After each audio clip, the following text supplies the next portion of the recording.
Salve, salve, queridíssimo George. Como vai o senhor? Muito bem, como sempre. Ainda mais melhor quando eu o vejo, né? Muito obrigado, É bonito George. o vejo, né? Eu o vejo, né? Eu não Você sei. tá correto falar? Não Eu sei, o vejo? era o que eu ia falar. Wagner Janela, que seria o nosso gramático Wagner Janela, que poderia nos dizer se está correto ou não. Adorei essa, o gramático. É o gramático Vou deixar malo assim, né, no dia a dia, né? O gramático. Porque não é nem só dicionário, ali é gramática, Ele é saber toda a tudo. Conjunção, enfim, o literato Wagner Janela. O literato. Enrolamos já mais do que devia, né? E sabe por que nós estamos enrolando, né? Pra gente não tomar um ipom logo de saída. Eu já tava esperando. Meu Deus do céu. Meu Deus. A voz da consciência. Ô, George, não dá um vazare agora não, tá bom? Vazare. Pronto. Já acabamos, esgotamos a cota. Thiago Camilo, seja muito bem-vindo. Obrigado, Eric. Jorge, tudo bem? Tudo. Prazer aí, obrigado pelo convite. Espero que seja um bate-papo aqui, que a gente relembre de bons momentos aí do esporte. Sem dúvida nenhuma. Até porque eu vou começar já falando que chamou a minha atenção. Eu tava vendo teu perfil no Insta, tava lá, empreendedor. E outro dia, acho que a gente conversou isso, eu não lembro agora com qual entrevistado nosso, que a gente falou um pouco disso, assim, a vida do atleta olímpico, ela não é dura só de conseguir ir para a Olimpíada, medalhista olímpico então, né, nem precisamos falar, e hoje você é um empreendedor mesmo, né, Thiago? É um pouco essa realidade para o atleta no Brasil, conseguir viver do esporte é praticamente inviável, se a gente for pensar, ter uma vida construída, a carreira e depois o pós-carreira, você precisa se tornar um empreendedor, enfim, viver daquilo que você fez a vida inteira, mas é meio que esse caminho mesmo? Bem-vindo, hein? Bom, obrigado novamente. Acho que primeiro, assim, o contexto do Brasil, ele faz com que o atleta fique bem preocupado com o pós-carreira, né? A gente vê aí os índices e a porcentagem de atletas, né? Não só no Brasil, mas no mundo todo, que quebra depois é muito grande. Acho que por vários fatores, né? Acho que a questão do pós-carreira, ele passa primeiro por um processo de aceitação, né? Você tem que aceitar que você não é mais aquilo e que você precisa virar a página e continuar seguindo a tua vida. Enfim, aí vai para uma questão de decisão, quais são os projetos, né? E para mim, assim, essa jornada de empreender, de continuar no tatame, né? Ou com projetos, né, que me ligam diretamente ao esporte, começou em 2010, com conversa com o Gustavo Borges, nós somos amigos, e eu fui entender como ele fazia a questão da metodologia dele, metodologia Gustavo Borges, né? E aí eu falei, pô, tá aí um caminho, tá aí um bom projeto para eu dar continuidade, né? Porque você tem que trocar um sonho por outro, né? Quando você tá ali na fase, né? Puta, agora eu vou fazer o que da minha vida? Então você tinha um sonho nobre de ser campeão olímpico, de ser campeão do mundo, e aí você precisa trocar esse sonho por um outro sonho que te mantenha motivado e feliz e acordando todos os dias com aquela energia, aquela vontade que você tinha enquanto atleta, né? Então acho que essa troca de um sonho por outro foi quando eu encontrei, né, esse motivo, né, pela metodologia. E isso foi em 2010, eu comecei a estudar um pouco, comecei a escrever um pouco, qual seria mais ou menos o projeto pedagógico. E aí, quando eu encerrei minha carreira em 2017, aí sim eu entrei de cabeça, né, na metodologia, fundei minha academia, o meu instituto já funcionava desde 2012, então, e hoje a gente está aí com essa loucura aí, com esse projeto educacional pelo Brasil. Então são você está com 3 linhas de atuação, se a gente pode falar assim, você tem as academias, a metodologia e o instituto. Isso. Tá. A metodologia se aplica em colégios do estado, município ou em colégios particulares? Você pode contar um pouco para a gente sobre a metodologia, assim, e os principais diferenciais dela? Sim. Primeiro, o ponto de partida da metodologia é que deveria ser uma metodologia para todos, né? Não deveria ser metodologia só para quem tem dinheiro, né? Então, a gente hoje está em quase 40 escolas, colégios particulares, mas também no meu projeto social a gente usa o mesmo programa, a metodologia é a mesma, né? Então, desde da jornada do atleta, né, do que eles vão aprender enquanto atletas, né, da faixa branca à faixa preta, até as missões de saúde, o planeta, que são atividades que eles fazem em casa, né, de consciência cidadã. E aí a gente tem essa preocupação e a gente muda a mentalidade das crianças, Então não é só judô por judô. Eu sempre falo que se o teu filho ou outra escola quiser um judô por judô, pode pegar qualquer empresa e fazer. A gente está muito focado na excelência e principalmente nessa transmissão dos valores, que foi aquilo que eu aprendi com os meus professores, com a minha família e viajando o mundo, né? Foram 20 anos de seleção brasileira, mais de 50 países, e eu tentei agrupar toda essa minha experiência numa plataforma, com que alunos, professores e escolas tivessem um programa atualizado e moderno, né, bem voltado para o ensino de judô e desenvolvimento de cidadania. Você falou de não ser o judô pelo judô. Quando você... Bom, você praticamente nasceu e já estava ali disputando competição pelo Brasil, já desde os 16, indo viajar para a seleção brasileira adulta. Mas a tua formação foi no judô pelo judô ali? Ou acabou sendo diferente? Como é que você enxerga essa nossa formação, que a gente pergunta no futebol, no vôlei, no basquete, né? Enfim, que é uma questão cultural mesmo, né? Como a gente forma atleta, ou mais do que atleta no Brasil? Como é que foi para você e o que você traz dessa experiência? Sim, meu pai não nos colocou no judô, eu e meu irmão mais velho, né? O mais novo foi jogar tênis, para que nós fôssemos atletas olímpicos. O objetivo não era isso, não era esse, né? Meu pai sempre gostou muito do modelo americano, onde escola e esportes caminham juntos. E eu sou do interior de São Paulo, uma cidade pequena, né? De 20 mil habitantes, Bastos. E a minha cidade era uma fazenda. O governo do Japão comprou essa fazenda, comprou essa propriedade e entregou para os imigrantes, né? Aí começou a colônia se desenvolver na região e a família dos meus professores vieram, né? E ele você já veio bebendo na fonte já certa. abriu uma academia e a academia era muito conceituada na cidade, né? Não só por formar atletas, mas por ter uma disciplina muito rígida, né? Então era um pedacinho do Japão ali no interior de São Paulo. E quando a gente entrou, foi um choque, né? Porque eu nasci em Tupã, que é uma cidade do lado, de 30 quilômetros, mas meus pais já também moraram em Tupã, mas estavam trabalhando em Bastos, e a cultura lá era basicamente 90% da colônia japonesa, e aí tinha algumas peculiaridades, né? Ser, né? Então, assim, primeiro choque, entrou na academia, todo mundo tinha que raspar o cabelo, né? Porque tinha muito essa questão, né? De você ser o novato, de você ser o Kohai, e a questão da humildade, do respeito, né? Então, acho que isso já ficava para fora da academia. Então, tem muitas coisas que a gente foi aprendendo enquanto criança que foi muito importante para mim e eu sigo até hoje. Chegar na academia, varrer o tatame, né? Tá ali sempre para servir, pensar sempre de forma coletiva, né? Que é o de Takiwei, prosperidade mútua, respeito mútuo. Então, isso não tinha e não tem nada a ver com a competição de judô, né? Inclusive, o Sensei Jigoro Kano, ele nem era muito a favor do judô entrar na agenda olímpica. Ele foi amigo do Pierre de Coubertin e depois que fizeram uma pressão, né, tinha muitos países que estavam praticando judô, aí sim ele cedeu e o judô entrou no programa olímpico. Mas ele achava que o judô, a competição poderia atrapalhar os valores do judô, né? Então, eu tive esse início aí, né, com essa questão da cultura do Japão, desenvolvimento de valores, né, e de competências, né, que são importantes. E aí depois, com 7 anos, eu fui descoberto pelo meu professor numa competição interna na academia, falou pro meu pai que eu tinha talento, aí meu pai começou a me colocar nas competições da região, estadual, até chegar na competição nacional. E aí, quando em 1996 estava assistindo os Jogos Olímpicos de Atlanta, naquela semana eu decidi que era isso que eu queria vivenciar e viver o esporte olímpico e quem sabe um dia, né, representar o Brasil nos Jogos Olímpicos. Dentro de tudo isso aí, né, e dessa trajetória, entre outros pontos, né, o atleta convive muito com sucesso, fracasso, acerto e erro. Trazendo isso para a primeira pergunta que o Eric te fez, relacionada ao empreendedorismo.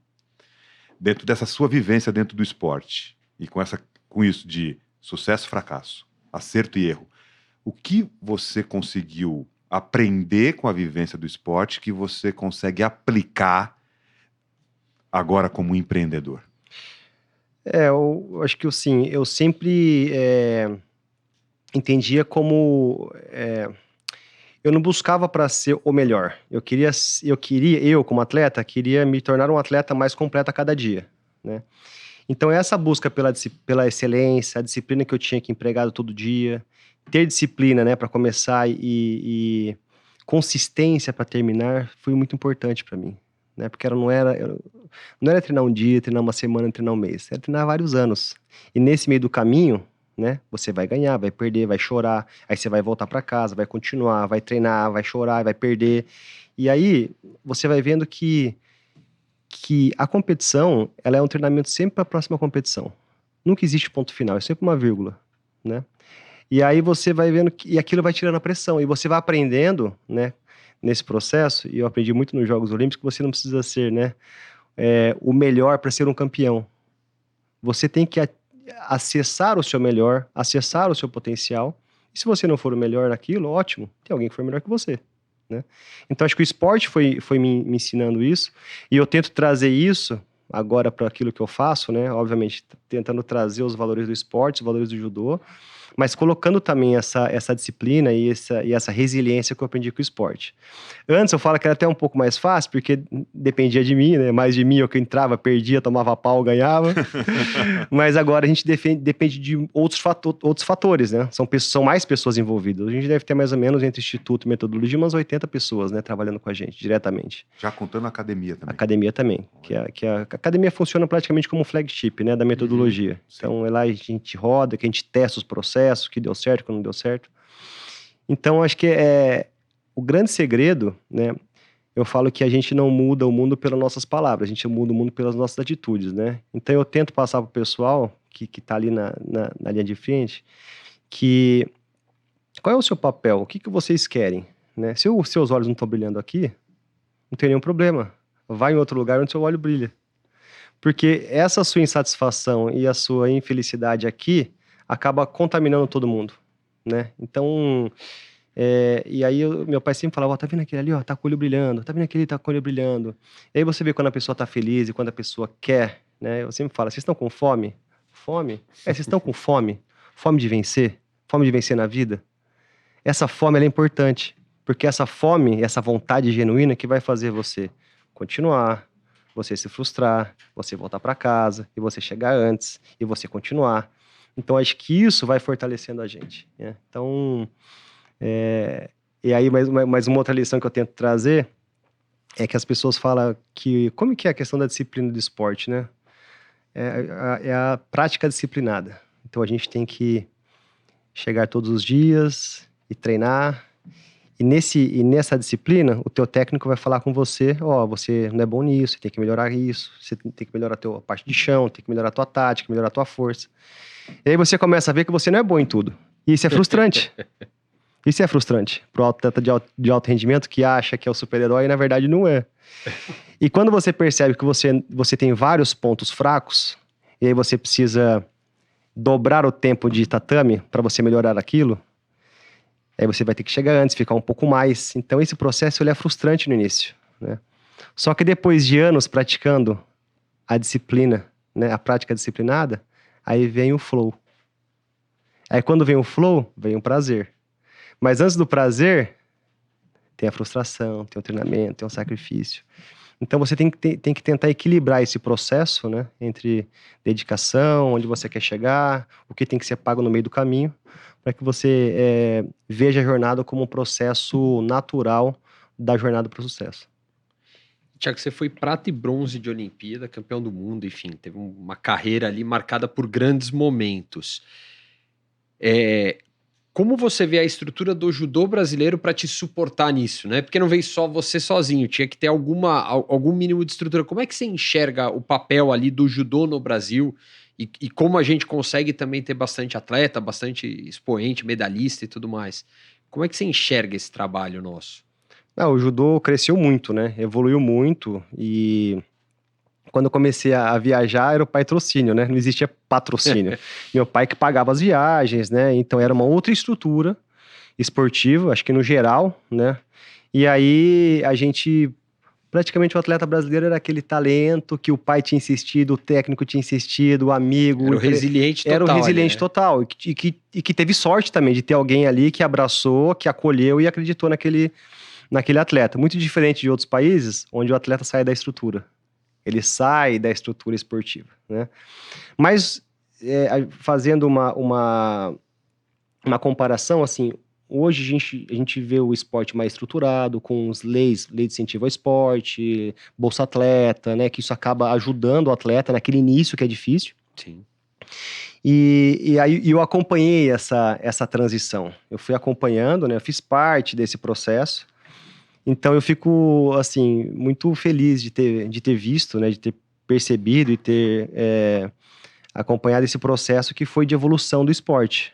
Então, a gente não ganha sozinho, né? Foi um pontapé da minha família, dos meus pais que me apostaram muito em mim. Depois, né, eu tive bons resultados. Vim para São Paulo também, fiz parte do Projeto Futuro, que é um centro de treinamento do governo do estado. Aí depois eu fui campeão do mundo juvenil, campeão do mundo júnior, aí fui medalhista olímpico, aí começa a vir um pouco de patrocinador, aí a estrutura começa a mudar, né? Aí você a tua prateleira vira outra. Né? Aí você começa a ter um pouco mais, né, de robustez na sua estrutura. Uhum. Mas o mais difícil é o início mesmo, né? O início que é um pouco mais... E você acha que a gente está mais estruturado hoje?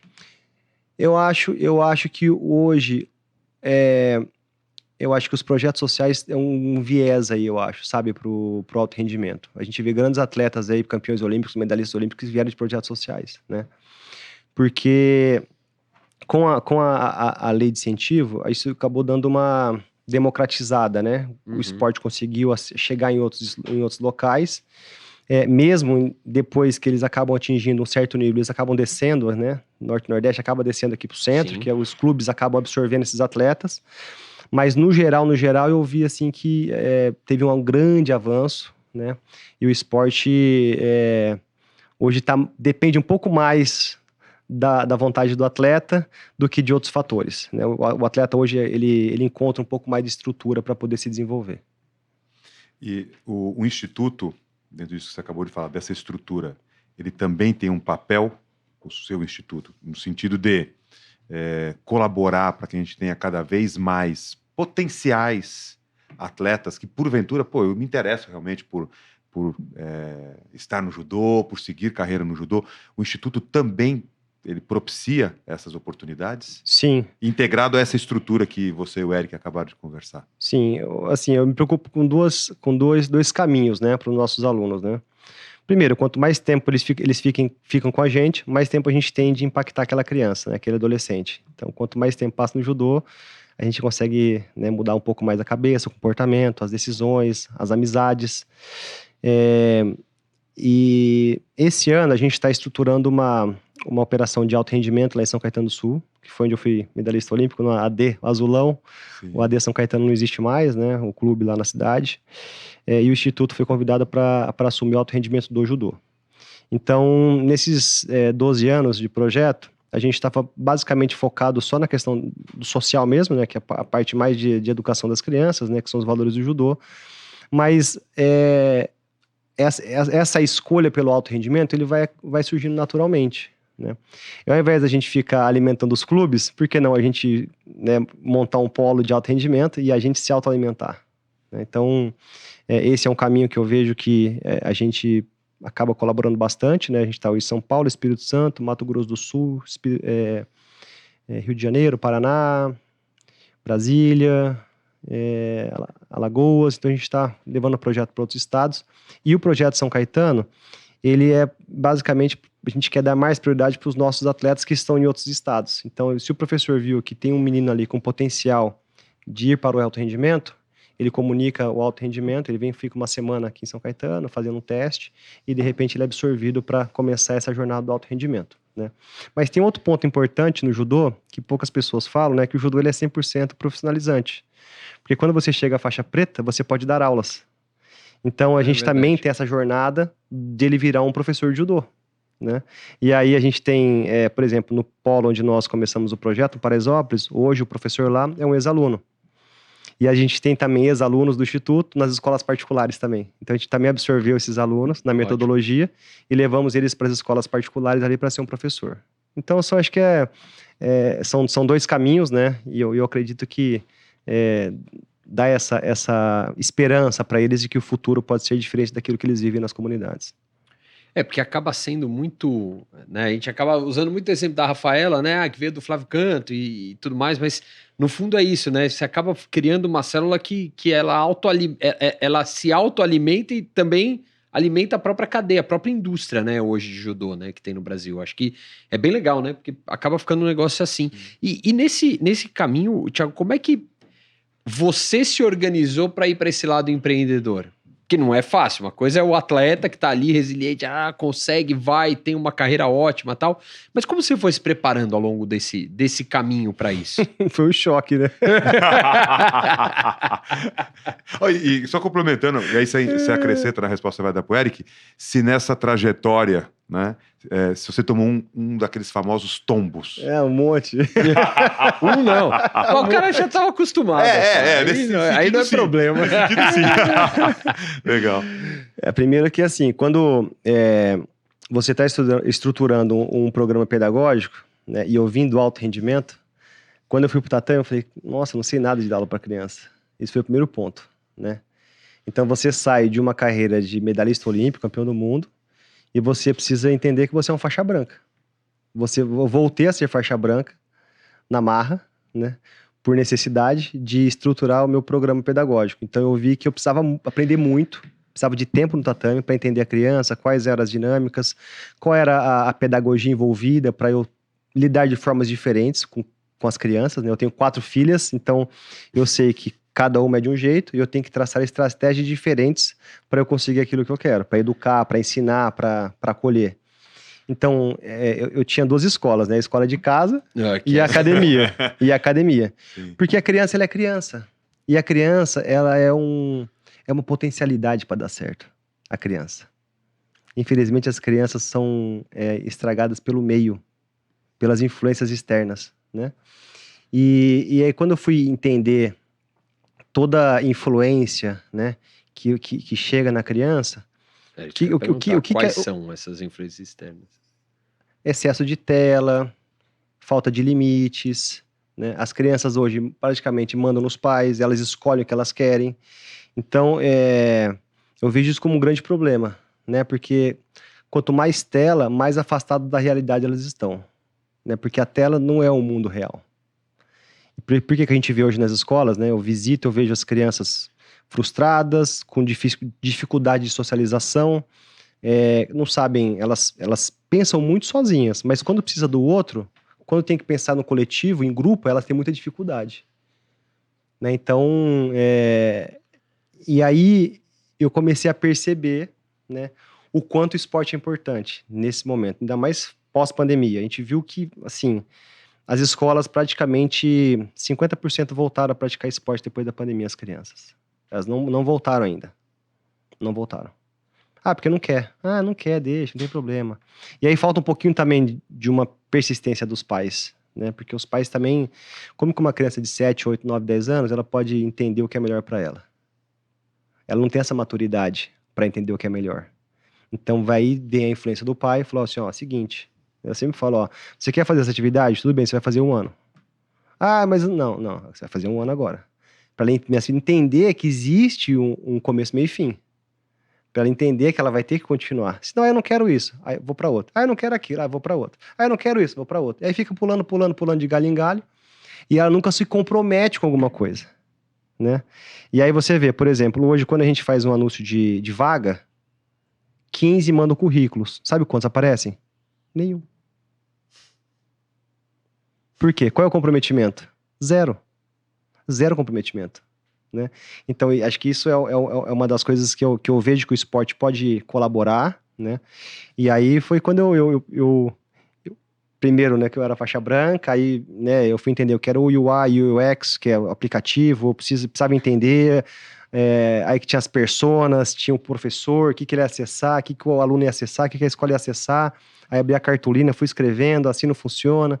Então, eu também fiz, né, um processo de reflexão, e aí eu preciso me dedicar aqui eu não sei nada. E aí foram chegando pessoas, né, que colaboraram no projeto, que me mostraram que esse caminho aqui não era o melhor caminho, esse caminho aqui poderia dar resultado. Às vezes a gente colocou muita energia num projeto, mas a gente viu que não tinha resultado, aí você joga fora e coloca no outro. Então, assim, a gente vai aprendendo, frustrando, porque às vezes o aplicativo fala, esse daqui vai ser importante esse processo. Aí, às vezes, ninguém usa aquilo lá. Aí você fala, caramba, eu fiquei meses e meses me dedicando a esse processo aqui, a desenvolver com o pessoal de TI. Aí a gente viu que não teve engajamento. Então, descarta, joga fora e vamos tentar fazer de outra forma. Então, mas é um processo muito, muito coletivo, assim, de muitas pessoas envolvidas no projeto. E na questão do tombo, aqueles tombos que você fala, meu, tô agora aqui, a grana que você ganhou ao longo da sua carreira, que agora você está começando a investir, né, agora como empreendedor, e aí, como você acabou de falar, puta, tô aqui, tô aprendendo, e aí depois você investe uma grana, você fala, meu, cara, isso não deu certo, é agora, e eu tenho que fazer, é o famoso show me the money, tem que rolar, tem que acontecer. E você vivenciou já esse tipo de situação? Não, que é marcante, assim, que foi um grande aprendizado também? Sim, sim. O projeto ele envolve, né? Mesmo que tenha investidor, você acaba investindo também. Seu tempo e seu dinheiro, né? Então, quando eu tava no processo, eu falei assim, ó, eu separei as caixinhas, né? Esse daqui é a caixinha que eu vou ficar uns anos aí sem ter uma renda, porque qualquer projeto é 4, 5 anos para virar, para começar a virar. E aí tinha um dinheiro que eu deixei separado para investimento e tinha meu dinheiro que era a segurança da minha família, né? Enfim, imóvel, tudo, que eu não podia mexer naquilo, porque né? E aí a gente viu que esse saco acabou, faltava só mais um saco cara aqui. Com 4 filhas, cara, fica mais fácil ainda. E aí eu tô nessa, esse saco aqui não foi... não fiz a reposição ainda. Mas acho que assim, a vida do empreendedor, eu sempre falo que a empresa que deu certo é um CNPJ que não existiu, né? Não existe CNPJ, é uma pessoa que foi lá, acreditou e não desistiu. Mas do nosso lado nós temos um aqui, o clássico Eric Bet. Exato. Mas assim, eu sempre quando eu me propus a fazer um projeto assim, eu sempre coloquei muito minha alma, assim, muito, muito. Coloquei meu coração, minha alma, energia. E eu sempre acreditei que se eu fizesse mais do que todo mundo, vivenciasse mais do que todo mundo, vivesse aquilo realmente de coração, não tem como dar errado. Não tem como dar errado. Eu aprendi muito como atleta, né? Eu construí um nome, né? Com as minhas conquistas.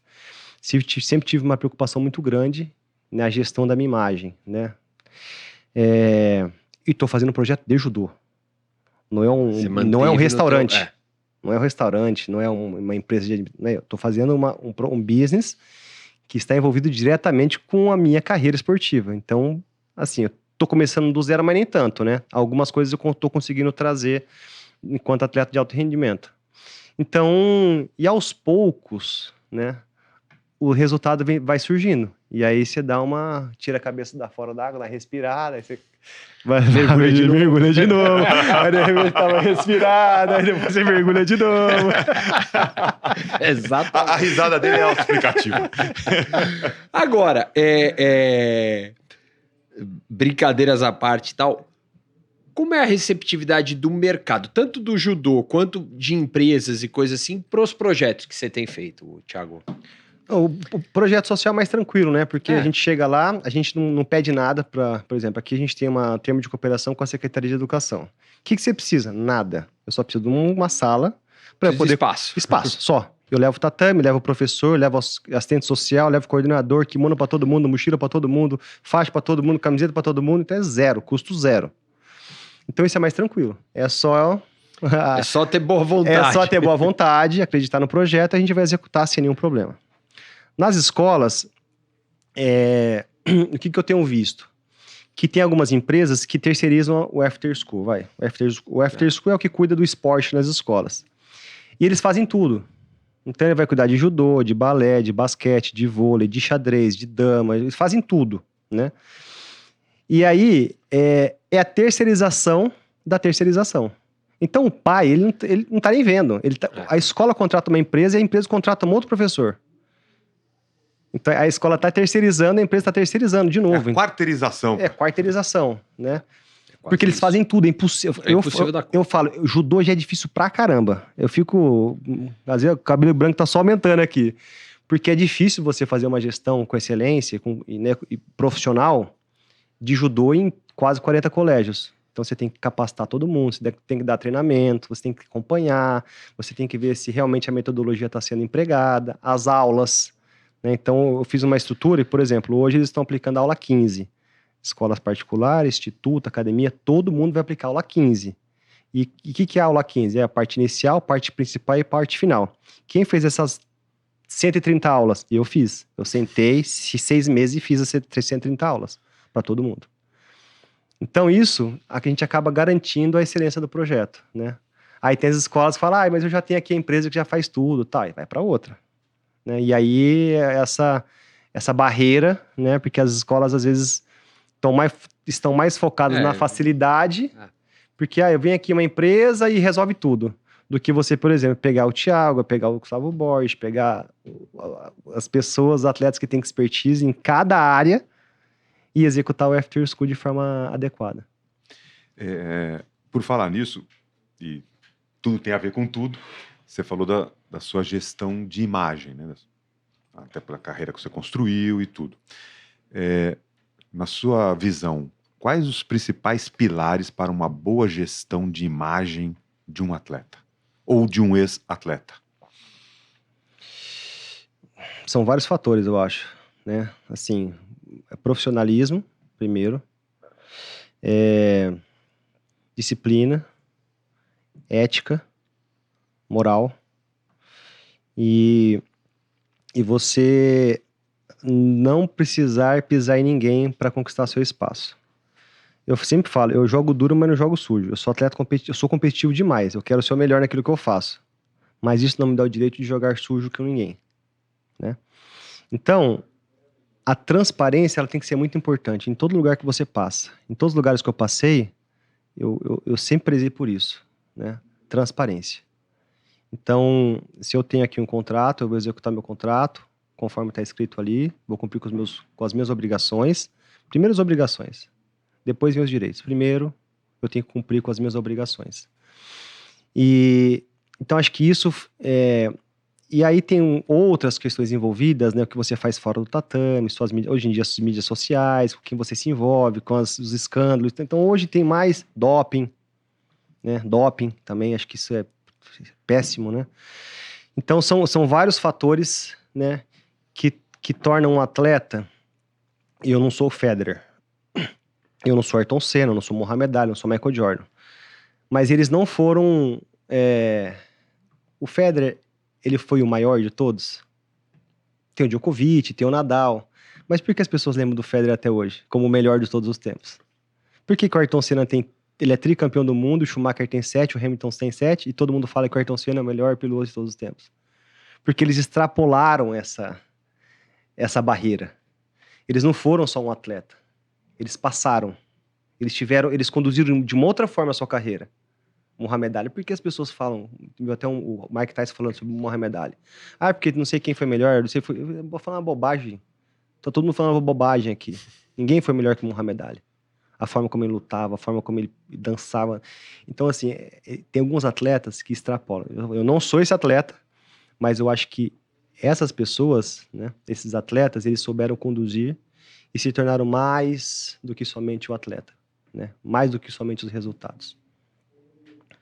E nessa construção, é interessante isso que você falou, porque realmente é isso mesmo, né? Tem alguns atletas que não foram excelentes, porém eles extrapolaram, né? E acabaram sendo isso. E é até curioso que você cita atletas que aqui do Brasil, vou pegar, tem o Senna, tem o Guga, tem o Pelé, enfim, acho que tem alguns desses ícones, né? O quanto a Olimpíada é importante nesse processo para o atleta? A Olimpíada projeta muito, né? O atleta. Aí a gente fala, vamos colocar deixar o futebol um pouco de lado, porque tira o futebol da história, tem a Copa do Mundo e tal, né? Então, assim, a Olimpíada, ela é um marco pro atleta, né? Todo mundo quer lutar e competir nos Jogos Olímpicos, né? E acho que essa projeção, eu acho que as pessoas esperavam até um pouco mais antes do que hoje. Eu acho que antes as pessoas esperavam mais, sabe? Os 4 anos, paravam na televisão e reuniam a família para assistir, todo mundo parava no restaurante, nas padarias. Então, eu acho que essa repercussão, né, dos Jogos Olímpicos, depois a magia que envolve os Jogos Olímpicos, né, a questão do olimpismo, a carta olímpica, faz com que torne uma conquista assim, muito especial. Você está marcado para a história do esporte, né? E os Jogos Olímpicos, foi campeão do mundo, mas você foi campeão olímpico, sabe? Tem um peso diferente, tem um peso a mais, né? Você foi campeão do mundo, mas você foi medalhista olímpico, a medalha olímpica, ela tem uma magia, né? A medalha olímpica Uma já vale medalha- se chamar de campeão olímpico, né? E a cada 4 anos, né? O Mundial tem todo ano. Então tem uma espera, tem uma magia envolvida nos Jogos Olímpicos que projeta o atleta de uma forma diferente. E é onde você trabalharia. A gente brincou aqui até antes, né? Se fosse anos atrás, agora ali a gente tá em maio, inviável. Você tá pensando com os Jogos Olímpicos chegando, né? Essa é aquela hora que você sente saudades, né? Você fala assim, nossa, era tão bom se preparar para disputar a competição, né? Eu falo, dá vontade, né? Mas passa rápido, né? Tipo assim, pense, nossa, que gostoso. Passou, acabou. Porque é uma vida dedicada, né? Desde quando eu saí de casa, eu, assim, vendo tudo que eu passei, assim, os lugares que eu passei, a saudade de casa, as idas pro interior de ônibus, meu pai acompanhando o ônibus, meu pai passava e buzinava, o ônibus só passava meu pai passava o ônibus, buzinava, sabe? Vinha até quase Marília ali fazendo isso, saudade, chorando no ônibus. Então isso foi isso dá saudade, assim, de você ver o processo, né? E aí os amigos que você faz, as viagens, as brincadeiras, aí depois vem a glória da conquista. Pô, isso é tão nobre, né? E que envolve muitas coisas no ser humano, né? O sonho, a genuidade, a esperança, né? A resiliência. Então, acho que tudo isso acessa alguns locais no nosso coração e na nossa mente, né? Que torna isso muito especial. E eu tenho muito carinho, assim, carrego com muito carinho o processo de alto rendimento. E assim, tudo que eu podia fazer, eu fiz, né? Não vou falar que, não me arrependo de nada, não. Eu me arrependo de muitas coisas, sim. Poderia ter feito muitas coisas melhores, até porque eu não tinha hoje a maturidade que eu tinha lá atrás. Então, lá atrás eu acreditava que eu estava fazendo certo, mas hoje eu sei que não era certo. Poderia ter sido melhor. É sempre assim. Mas dá uma saudade, assim, de estar assim, envolvido nesse processo, assim, que é um processo mágico. Dentro do que você falou do processo, né? A gente cada vez mais está observando o avanço da ciência do esporte, né? Aí, quando a gente fala de preparação física, fisiologia, de todo o suporte que um atleta, para se tornar de alta performance, ele tem ali como suporte, independente das variáveis de cada país. Eu estou fazendo uma análise a partir dessa evolução da ciência do esporte. Certo. Com a sua experiência como atleta, a parte mental é a última fronteira a ser ultrapassada pelos atletas a partir de todo esse suporte que já existe com a ciência do esporte nos outros pilares que o sustentam?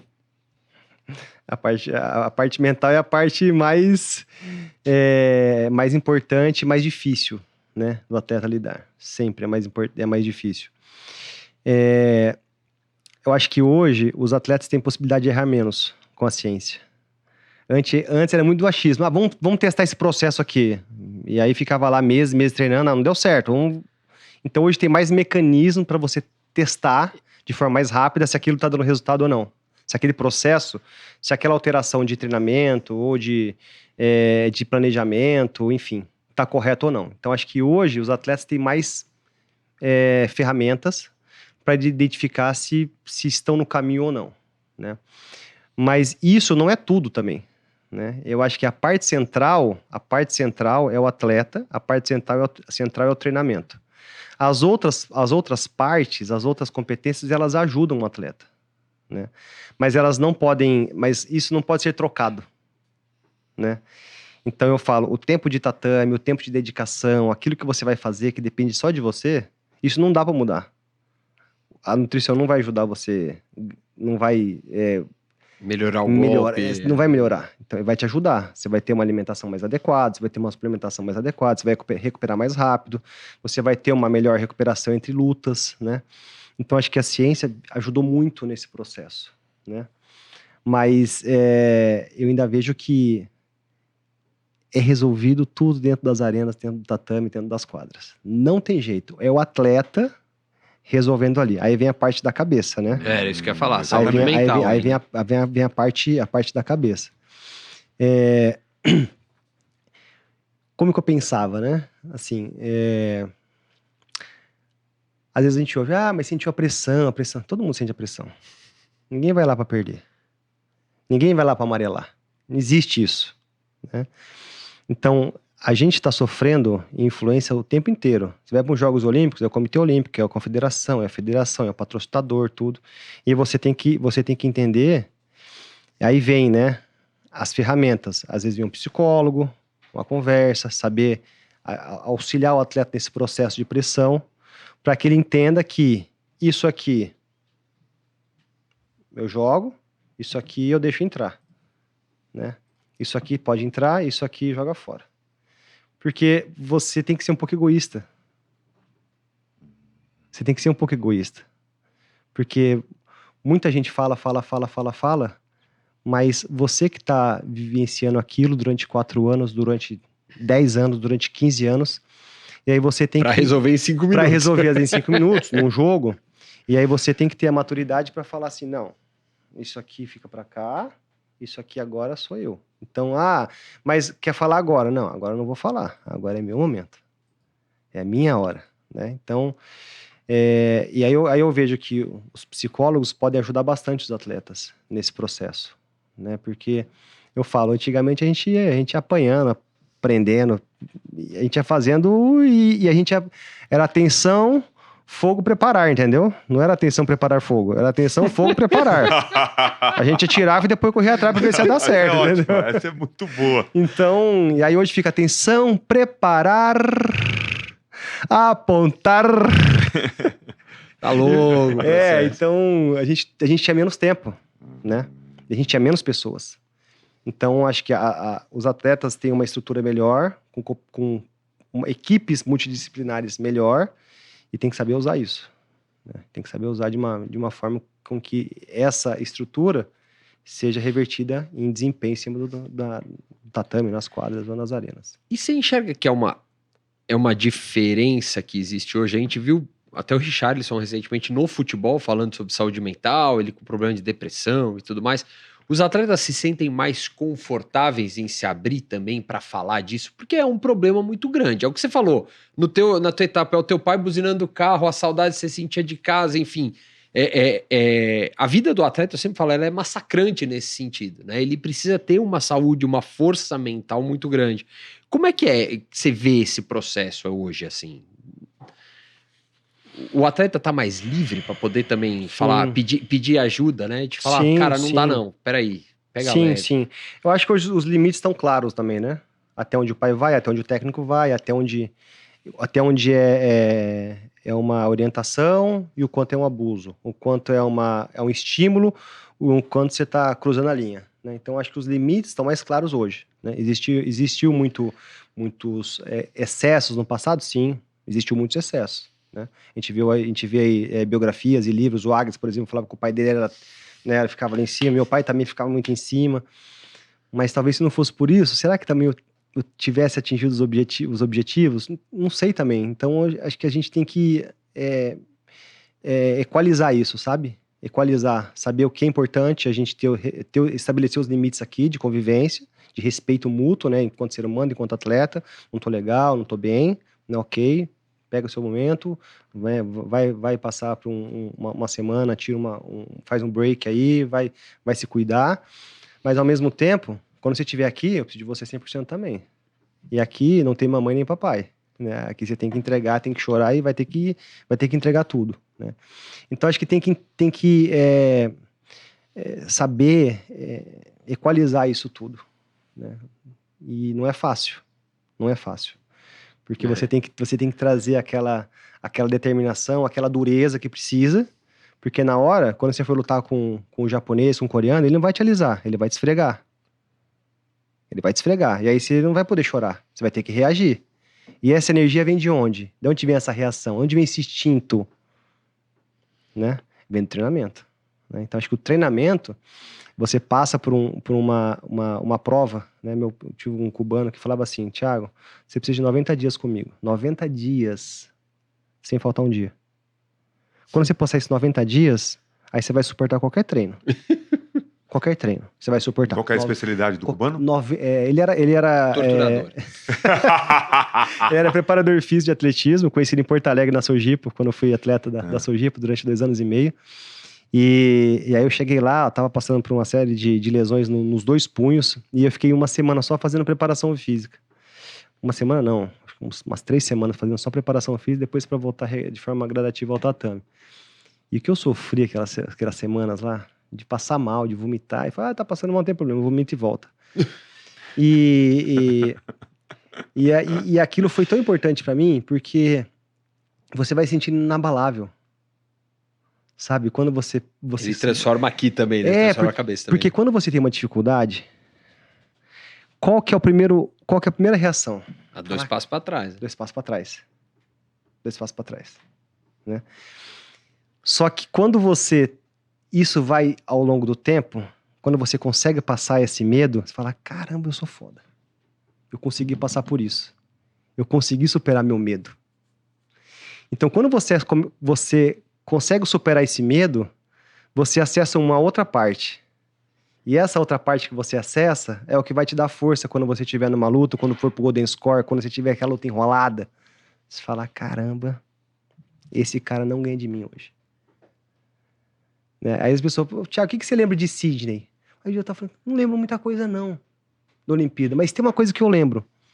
A primeira luta contra o atleta de Israel, eu tomei um Vazari, né? Antigamente, eu tomei o segundo Vazari. Segundo Vazari, acabava a luta, era ipom. Só que eu lembro de ter baixado a cabeça assim, falei, caramba, acabou tão rápido. 1 minuto e meio, 2 minutos, acabou o jogo do Olímpico pra mim. Quando eu levantei, os laterais tiraram a punição. Sabe qual foi o primeiro pensamento que veio na minha mente? Esse cara não ganha de mim. Foi a primeira coisa que eu pensei. Eu olhei pros laterais, eles tiraram, eu falei assim, esse cara não ganha de mim. Foi o primeiro pensamento que veio na minha mente. Eu não pensei em nada mais. Ele não ganha de mim. E eu fui pressionando. Aumentei o ritmo. E quando eu tava mais cansado, eu aumentava mais o ritmo. Quando eu cansava, eu aumentava mais o ritmo. Eu não Mas isso graças ao cubano ali também não? Peraí. Então, e nessas horas, esse treinamento de choque, ele dá resultado. Porque vai chegar uma hora que você vai encontrar um cara que cai de pescoço, não tem jeito. Que ele faz a mesma coisa que você. Tem vários. Quem vai subir no pódio? Ele vai subir. Sempre alguém ganha. Toda competição é assim, alguém sobe no pódio. É isso. Não é? Então quem sobe no pódio é aquele cara que é resiliente. Cara. Veio aqui num curso que teve no Comitê Olímpico, um georgiano campeão do mundo, campeão olímpico. Ele falou, eu caminhava 7 quilômetros para ir, 7 quilômetros para voltar todo dia para treinar, porque eu tinha fome. Eu falei, cara, vamos ferrado, vamos ganhar desse cara nunca. O cara caminha todo dia, 7 para ir, 7 para voltar, porque o esporte pode dar uma vida melhor para ele. Por falar nisso, no documentário do Giannis Antetokounmpo, né, do Milwaukee Bucks, ele fala sobre isso, que a hora que ele alcançou o sucesso, o que o move a cada vez melhorar é não querer voltar ao que ele era, com a família, que passou uma série de problemas na Grécia. Tudo. E vai muito ao encontro do que você acabou de falar do georgiano. Sim. É a fome, né? Você tá com fome? No bom sentido. Sim. Né? Sim. Você tá com fome de ter sucesso na vida? E meu pai sempre fala isso, filho. Meu pai tem 53 anos de cartório. Ele fala, pai, o senhor não tá cansado? Tô cansado, filho. 53 anos fazendo a mesma coisa no cartório. Quando eu entro no carro, parece que some o cansaço. Some. Vem aquela energia, assim, de vontade de trabalhar. E se eu pudesse voltar tudo, eu recomeçaria tudo de novo. Agora. Eu falo, rapaz, tô com 71 anos com essa energia toda, né? Então, eu acho que falta um pouquinho, assim, sabe? Pega os grandes empresários. Né? Eu tava ouvindo uma entrevista do dono da Mantiqueira, aquela empresa de ovos, né? Uhum. Cara, a história dele quebrou. E todo mundo tem essa história de resiliência, de acreditar, de investir tudo. Aí você acredita. Né? Então, você tem que conseguir suportar esse momento aí para chegar.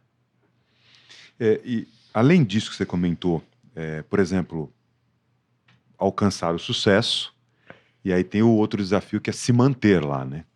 E aí nós sabemos que são poucos que conseguem. É mais difícil, né? É mais difícil.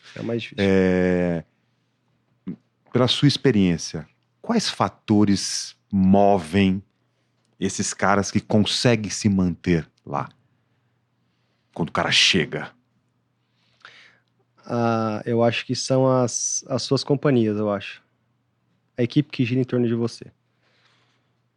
Porque quando você chega lá, normalmente todo mundo quer mudar tudo. Não, agora você precisa disso, agora você precisa daquilo, precisa disso, precisa daquilo, precisa disso, precisa daquilo. O que te fez chegar até ali? Aí você tem que pegar aquilo que você fez para chegar até ali e melhorar aquilo. Não mudar, melhorar. A simplicidade, a humildade, o treinamento, o comprometimento. Isso você não pode mudar. Normalmente, eu sempre falo, aí começa a aparecer. Vamos no jantar, vamos no evento, vamos numa festa. Aí quando você vai ver, você já não dormiu direito, você já não comeu direito, você já bebeu um vinho, entendeu? Então, aí tem um monte de gente que chega para gerenciar a sua carreira, para te blindar, mas às vezes esse te blindar acaba te atrapalhando, porque te desconecta daquilo que você era. Quando te desconecta daquilo que você era, esse rompimento da realidade, porque você vivenciou tudo isso? Passa e tudo passa. A gente já tá, e você é atleta olímpico, campeão do mundo, você é campeão olímpico, nossa... Sério, eu lido tão bem com isso, graças a Deus, porque eu não me preocupo com holofote. Eu vim do interior de São Paulo, sou de Baça, eu falo que o pessoal me chama de pé vermelho, mandava na terra, né? Então isso daí tudo vai passar. Virão outros medalhistas, virão outros campeões, virão outros heróis. E aí, o que realmente importa? O que realmente importa? Né? Eu sempre falo, o que importa mesmo? É fazer aquilo que eu gosto, aquilo que eu amo, estar com as pessoas que eu amo e tentar não atrapalhar. Meu pai fala, quando você foi vice-campeão olímpico, eu falei, nossa, agora ele tá pronto, ele vai deixar andar sozinho. Aí eu tive um monte de problema, vários, de amizade, muitos, me machuquei, fui mal aconselhado, tomei decisões erradas. Meu pai falou assim, ali que eu precisava estar mais perto de você. Era naquele momento que eu tinha que estar mais perto de você. Puxar de volta. Puxar e falar assim, não, agora, porque começa a chegar um monte de amigo. Aí você tem um monte de amigo. 30, 40. Aí quando eu machuquei, fiquei fora de Atenas, cadê os amigos? Sumiram. Aí quem volta pra perto de você? A sua família. Então, no fundo, quando o calo aperta, né? Quem você vai ligar 3, 4 horas da manhã quando o calo apertar? É a sua família. Então, eu prefiro ter poucos amigos na realidade do que ter 2, 3 milhões de seguidores no Instagram. Ter muito amigo dá muito trabalho. Muito bom. E Thiago, nesse processo, você falou uma coisa interessante. E hoje, o que te move?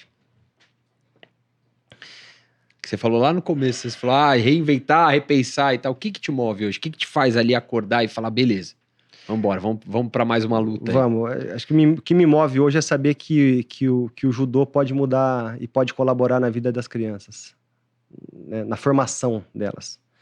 Isso é o que me move. Então, hoje a gente deve ter umas 4 mil crianças, para quase 5 mil crianças, eu acho, entre academias. Sim, no todo, né? No teu projeto ali. Sim, como no todo.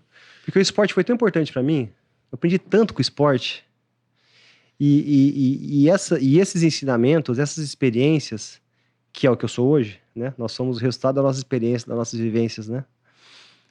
É tão bonito, foi tão legal, né?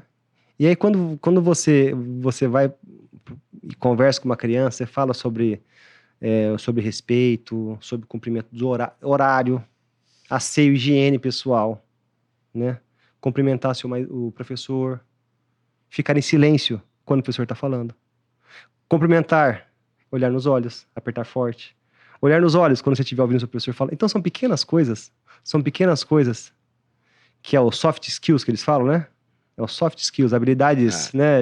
As pequenas habilidades. As pequenas habilidades. Isso que vai fazer diferença. Não é o dinheiro. Não é isso que vai fazer diferença. O que vai fazer diferença são a forma como você se relaciona com o outro.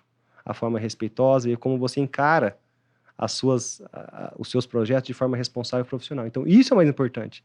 Você tendo isso, você pode alcançar qualquer coisa. Você pode acessar qualquer ponto, né?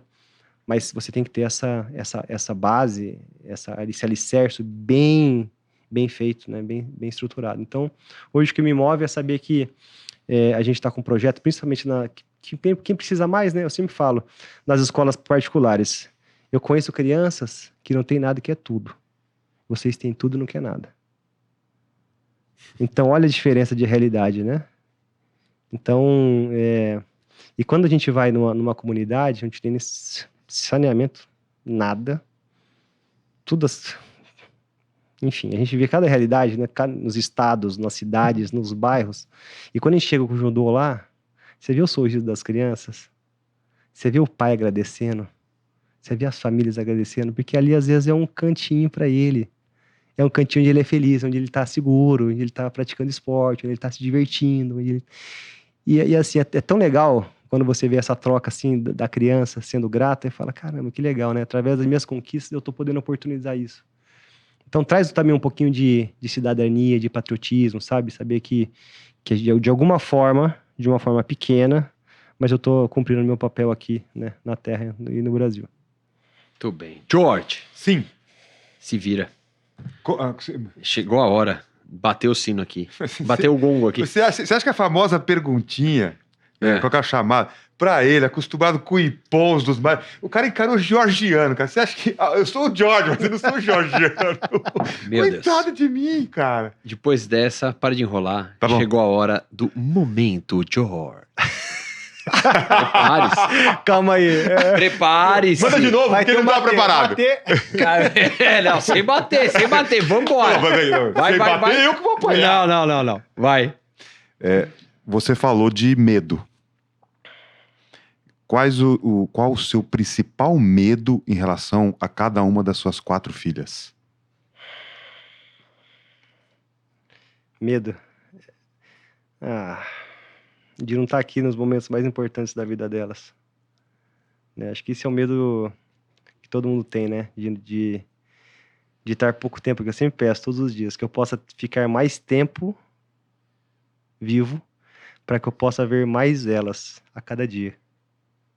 Esse é o que eu mais tenho medo, que eu possa ter não posso ter uma vida curta, que eu peça que eu tenha uma vida longa, para que eu possa vê-las felizes, íntegras, adultas, felizes, com filhos e filhas, né? Então esse que eu tenho medo. Eu tenho medo da finitude, tenho medo de deixá-las aqui, minha esposa também, isso me deixa apreensivo, minha família também.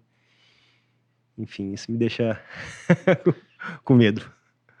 Muito bem, hein, George. O cara tem 4 filhas, velho. Não é fácil. Eu tenho 3, já é bastante homens, né? 3 homens é mais fácil. Eu tenho quase um esquema tático aqui, né? 4, 3, 2, né? Eu tenho 2. 2 é fácil. E ele tem 3. 2 é fácil. 2 não, com vocês não tem nem jogo, né? 2 não tem nem graça. Tem nem graça. Muito bem, Thiago Camilo. Obrigado, viu, Thiagão? Obrigado, Foi Thiagão. muito legal, hein, George? Muito bacana. Muito Mais bom. uma aula, né? Mais uma aula, falando bastante coisa. Muito E bacana. E o que eu acho mais legal é isso. A gente tem trazido cada vez mais ex-atleta para poder falar um pouco disso, né? Dessa transição de carreira, dessa mudança de rumo, que é tão fundamental, né? Eu acho que, né, o que a gente vê é isso, e manter o propósito, né? Eu acho que o Thiago matou lá na primeira resposta que ele falou, eu fui vendo que eu ia pra frente, né? E foi muito, muito legal, Thiago. Parabéns. Muito bacana, viu? Obrigado, Eric. Obrigado, Obrigadão. Jorge. Eu fico extremamente feliz quando tenho a oportunidade de contar um pouco da minha história. Não tenho história triste, né? Mas tenho boas histórias aí, né? História de amor, dedicação ao esporte, que me mantém vivo, animado e feliz até hoje. Muito obrigado. Legal. Muito bem. Tá bom, boa. A Nossa voz da consciência. consciência bateu aqui. A voz da consciência. Olimpíadas chegando. E agora? E o nosso judô? Como é que você acha que vem? Porque tem Olha. mudado muito um pouco do cenário mundial, né? E ainda mais tendo a França, enfim, né? Esse ano Sim. tem algumas mudanças aí boas pela frente de cenário. Assim, Olimpíada, parte mental, né? Novamente, o que decide a Olimpíada é muito a questão mental, né? Como você encara, como se prepara e quanto menos você sente a pressão, melhor, né? Como você lida melhor com a pressão, você tem o melhor resultado. No geral, Brasil, acredito que vem aí 2 medalhas, acredito que venha, 3 sendo bem otimista, porque algumas categorias a gente não tem placado ultimamente, os atletas têm ali às vezes, né, ficado em 5º, 7º, mas pode ser que agora nos Jogos Olímpicos aconteça também. Mas é mais pro feminino, né? A gente tem a Bia aí, a Rafaela cresceu bastante agora nas últimas competições, ganhou da Canadense, que é uma forte rival no Campeonato Pan-Americano, perdeu esse final de semana, mas ganhou também. Uhum. Então, pode ganhar lá também. É. Então, eu vejo aí, de repente, 2 no feminino e 1 no masculino. Aí. 3 medalhas nos Jogos Olímpicos do judô. Muito bem. Acalmamos Aguardamos. a voz da consciência, né? Calma, já tá ali tranquilo. Tá mais Como não vai perguntar disso? Muito bem. Thiago Camilo aqui, muito obrigado, Thiago, pelo papo. Diariamente, Muito maquinadoesporte.com.br. Nas redes sociais estamos como Máquina Esporte. Para você, tudo sobre os negócios, os marketing, os bastidores. E hoje, como mostramos aqui, também falando sobre gestão de carreira, pós-carreira, enfim, tudo sobre os negócios que envolvem o esporte. Até semana que vem, senhor. Até semana que vem. Tiagão, Abração, valeu. Thiagão. Tchau. Valeu, pessoal. Valeu. Abraço, tchau.